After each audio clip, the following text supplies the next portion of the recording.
twongeye kubashimira kandi tubaha ikaze kuri Mugihe TV. Turakomeje amasomo agamije kubateza imbere ndetse no kugira ubuzima bwiza. Uyu munsi tugiye kuganira kuri business imaze guhindura ubuzima bw'abantu benshi, aho nawe uri kureba iyi video ishobora guhindura ubuzima bwawe uramutse ugize ubushake bwo gukorera amafaranga.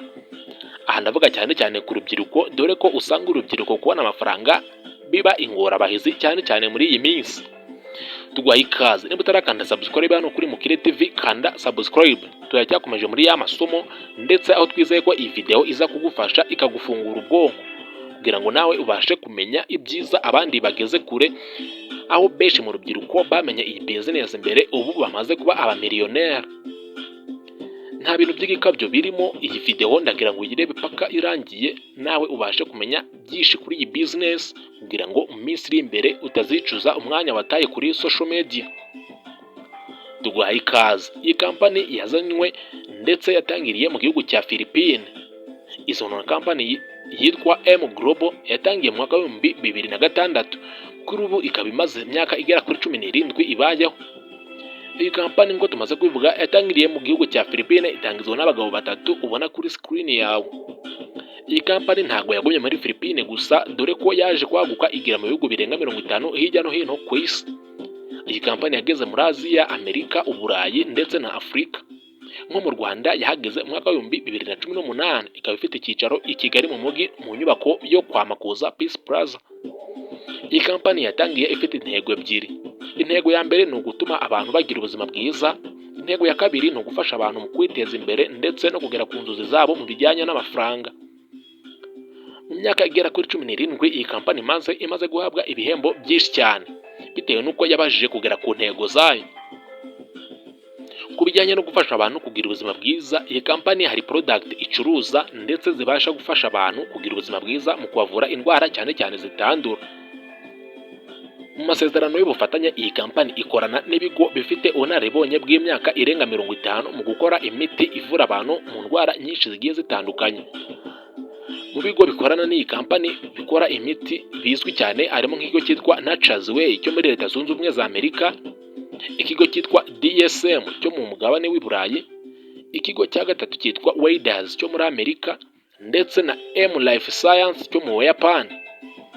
Ibi bigo birakomeye cyane, dore ko bifite imyaka irenga 50 mu gukora imiti ifasha abantu kugira ubuzima bwiza. Dore impamvu company yahisemo gufasha abantu kugira ubuzima bwiza. Ubushakashatsi bwagaragaje ko abantu bagera kuri miliyoni 41 bapfa buri mwaka bishwe n'indwara zitandukanye bitewe n'isi turimo ya tekinoloji n'ibintu byinshi tugenda turya bigasiga ingaruka mu mibiri yacu.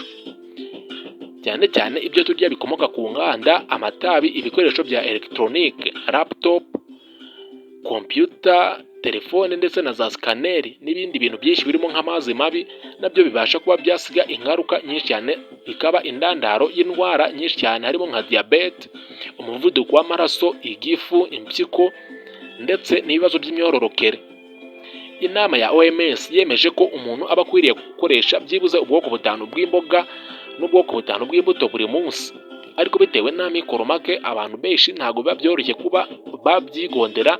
Ni muri urwo rwego iyi company yazeho product zikozwe mu bimera, aho ziba zikungahaye kuri ibi bintu ngo tumaze kubivuga by'imboga n'imbuto by'amoko menshi agiye atandukanye, ku buryo bibasha gufasha kugira ubuzima bwiza. Muri product company yazanye rero harimo iz'ubwoko bwinshi bugiye butandukanye, aho tugiye kuzivugaho mu ncamake, kandi niba uzikeneye watwandikira kuri WhatsApp cyangwa se tugisigira igitekerezo cyawe muri comment tukazikugezaho. Muri product zazanywe n'iyi company, iya mbere yitwa C247. Iyi ni product ikozwe mu mboga n'imbuto n'ibihumyo, ikaba ifite intungamubiri zirenga 22,000. Iyi product ntabwo isanzwe, dore ko ivura indwara zitandura zigera ku 100 harimo nka kanseri, diabete, rubagimpande n'izindi zitandukanye. Iyi product ivura indwara z'amasaziro ndetse abagabo bahuye n'ingaruka zo kwikinisha, iyi product ibakoraho rikaka. Mu zindi product yazazanywe n'iyi company harimo iyitwa Complete. Iyi Complete nayo ni product ikozwe mu bimera, ndetse iyi product ikaba ikungahaye ku ntungamubiri zirenga 16,000. Iyi product ntabwo isanzwe. irinda kandi ikanavura indwara z'ubuhumekero nka asima, sinezite, ibihaha n'izindi. Iyi product ntabwo isanzwe. Umwanya wa gatatu muri product zazanywe n'iyi company harimo iyitwa Restore Life. Iyi nayo ni product ikozwe mu bimera ndetse ihangana n'indwara z'amasaziro nka rubagimpande, pararize, umugongo, diabete, kanseri ya prostate ku bagabo. Iyi product ibakoraho rikaka, yitwa Restore Life.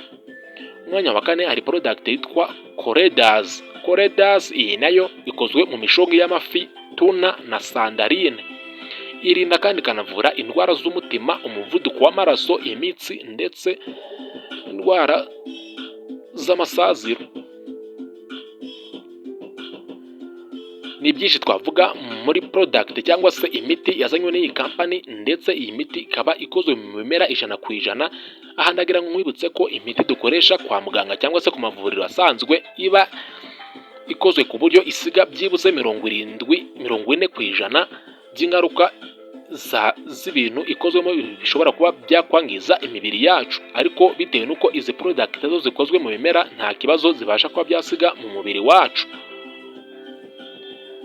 Hari izindi product zifashishwa zitari mu bwoko bw'ibinini, ndetse harimo nk'itwa Alkaline Coffee. Izi nazo uzajya ugenda uzibona mu buryo burambuye ku biganiro ahangaha kuri Mukire TV.